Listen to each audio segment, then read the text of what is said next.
তো কী অবস্থা ভাই লোক, আমি এর আগের এক ভিডিওতে আপনাদেরকে বলেছিলাম আর কি, আপনারা যখন বাংলাদেশ থেকে সৌদি আরবে আসবেন কোনো কাপড় বা মার্কেট করার এত দরকার নেই, কারণ আমাদের মার্কেট করতে অনেক টাকা চলে যায়।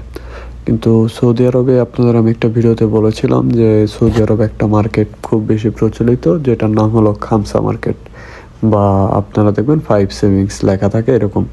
তো আপনি এই মার্কেটে গেলে আপনার সব ধরনের জিনিস আপনি দৈনন্দিন জীবনে ইউজ করা লাগে, সব ধরনের জিনিস পাবেন।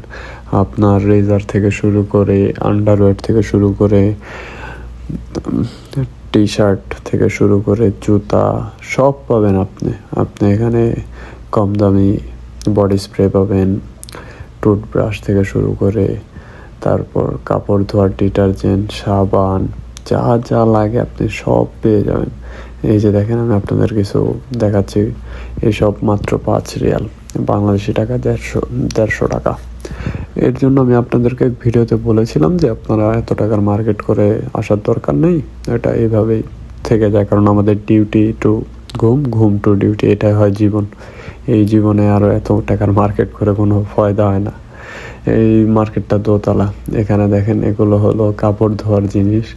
আপনার এইসব মানে দেশের থেকে টেনে নিয়ে এসে লাভ নাই, বুঝছেন?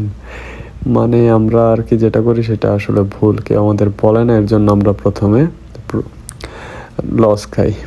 ভালো থাকবেন সবাই, দোয়া করবেন। আল্লাহ হাফেজ।